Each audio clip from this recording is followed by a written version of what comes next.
Tyson Helton. Coach will open it up with a statement, and then we'll jump into questions. Yeah, it's great to be back home again this week with North Alabama. Got a little momentum going from the win last week. We got to carry that into this week. Got to fix the issues that came up in this first game, which you're always going to have those things. Good football teams fix those problems. So what were those problems? They were the obvious things: explosive plays that we gave up defensively, taking care of the football from an offensive standpoint, had a turnover, a fumble that got picked up for a touchdown. Thought we did good in the penalty area. I thought we only had 2 penalties in the game. We got to continue to do that.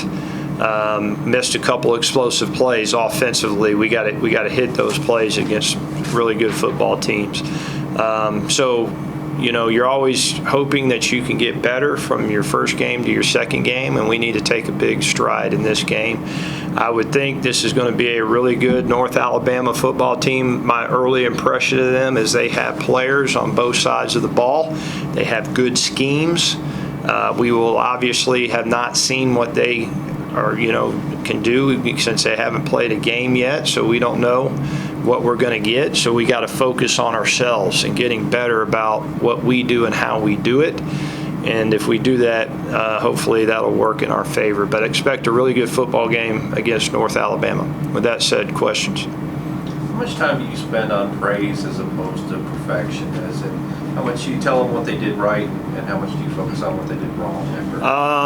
I'm not a guy, by my nature, I don't like, what's the word out there? I don't like to massage players and tell them all the wonderful things that they've done. I think they get enough of that, whether that's through people telling them that, or media telling them that, or social media telling them that. The job of a coach is to make sure your players play at a high level. There's a bar there, so I'm one that will say, hey, good job, but we need to do this, this, and this. That's what good coaches do. You make sure those problems that come up, that those are corrected, and we had several in the game on all 3 phases, right? So Maverick, let me just take Maverick.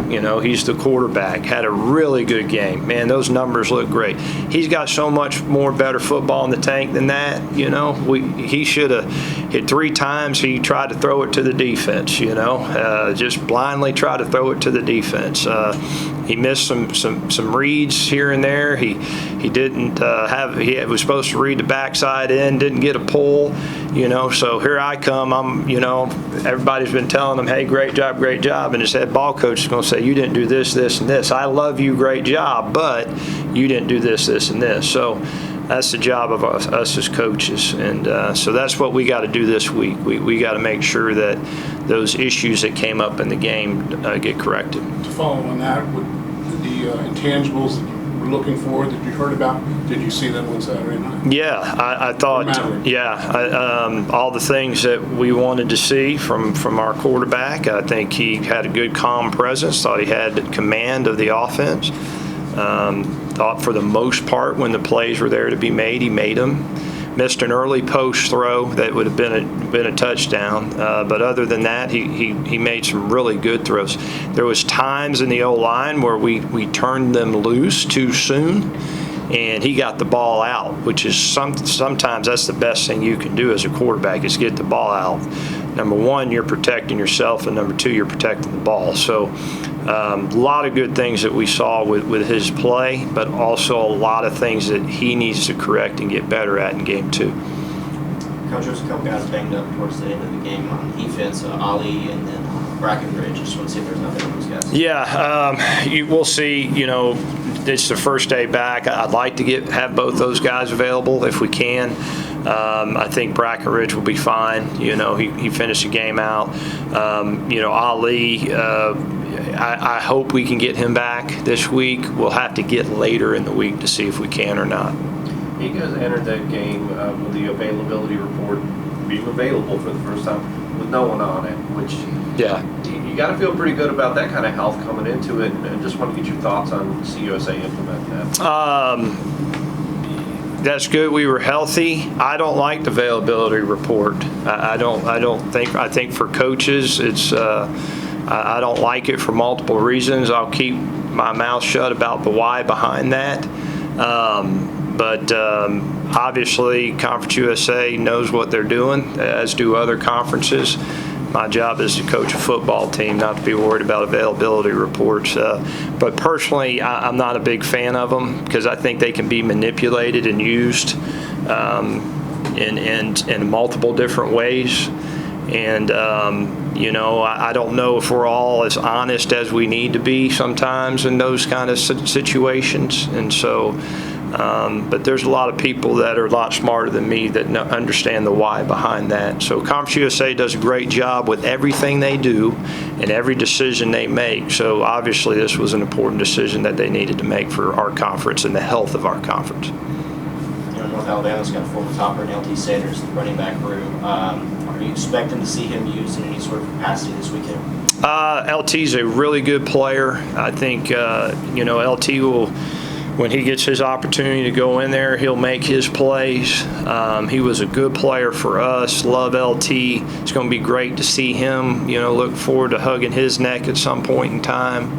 I'm sure he'll go out there and make his plays. Again, we got to focus on ourselves, and make sure we take care of our business when it comes to the opponent. Coach, you talked about what the offense needed to improve on as far as like Maverick missing a couple of reads. Is there anything that you saw from the defense that obviously they did a pretty good job, and anything that you may have seen? Well, I thought we did a really good job, for the most part with the TFLs, a lot of TFLs. Thought we did a good job in the back end and the coverage. Thought we pressured the quarterback and hit the quarterback a lot.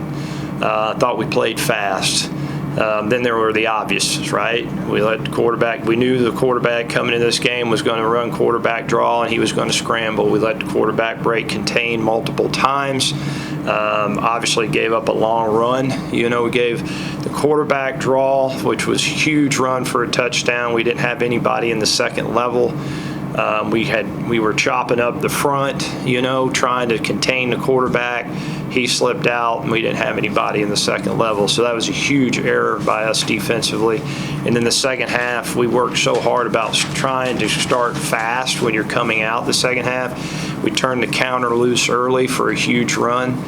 You take those two plays away, man, we play lights out on defense. So that's what we got to fix, is you got to be locked in at all times. You can't give up those explosive plays. Where I'm really proud of our defense, and we got to continue to do this, is late in the game they get the ball, they're doing the 2-minute drill, they drive the ball down all the way to the 1-yard line. And on the very next play, we get a TFL sack on the quarterback that pushes them all the way back to the 12, and then ultimately they can't convert. They have fourth down and turn the ball over. So that was great to see that, man, most of the time the odds are not in your favor. And so our defense has continually stepped up in that matter. I wanted to ask you about Jack Cassidy. Not only a debut for Western Kentucky, but a football debut. Altogether, that's incredibly rare for that to happen. Yeah, it was cool. How did you handle that? No, it was great. I really expected what he did. I expected to see that because he's been doing that all through camp. And great guy, doesn't say much. And, he's working on his tan here in the States. He's still white as snow, because he's from an area that doesn't get a lot of sun. So he's a guy, though, that I really have enjoyed being around. He and I don't talk very much, but he just has a great presence about him, a great calmness about him. And every time he kicked the ball off and got the touchback, I gave him a high five, and you could just see he was really enjoying being a part of a college football game. He was enjoying himself, and so that was really cool to see. I tell you, the other young man I was really proud of was the running back Marvis Parrish. To be a true freshman, he had a big grin on his face the whole game, and the lights were not too big for him at all. He was just another day at the park for him. So those to be newcomers and to be relaxed and to go out there and perform like they did was cool to see. Can you give us a Reader's Digest version of how Cassidy came to be? So our special teams coordinator, Andy LaRussa, he does a great job with recruiting, and recruiting specialists. We've had some really good ones here. But, Australia has been really strong in kicking specialists. Over in Europe, as far as you look at Ireland and those kind of play, anywhere there's a rugby background, because you obviously you're kicking the ball, you're running the ball. There's correlations between American football and rugby and a little bit. So he's always looking for those type of bodies, and those are usually tough people too, because that's a tough sport. And so Andy's done a great job at finding really good kicking specialists for us. Coach, I wanted to get your evaluation on the offensive line. I know that's a group that really had only one returner in Marshall Jackson, but only a sack or two allowed in Maverick. Of course, we talk about Maverick's big game, but yeah, you had that time because of the offensive line. Yeah. The good for our offensive line in the game was I felt like they did a good job communicating. I thought they played hard. I thought for the most part they handled the front well. We did turn some people loose. I felt like Maverick got hit a couple times when he shouldn't have got hit. And you take tremendous pride in the O-line play about protecting your quarterback. And so I'm not being down on our O-line, because I thought they played as hard as they could play, and I thought they did for the most part a good job. But they're sitting in that room today going, we got to protect the quarterback, and I thought Maverick did a good job of getting the ball out of his hands, so that the times when we did turn him loose, it wasn't a sack or him taking a blow that he didn't need to take. So that's the part in the O-line we got to get better at, is some of the MAs we had, just when the bullets were flying. And they'll take a big step in this game, but for the most part, really, I like our big men on both sides of the ball. I think they got a lot of honor and pride and grit about them, and they like to play.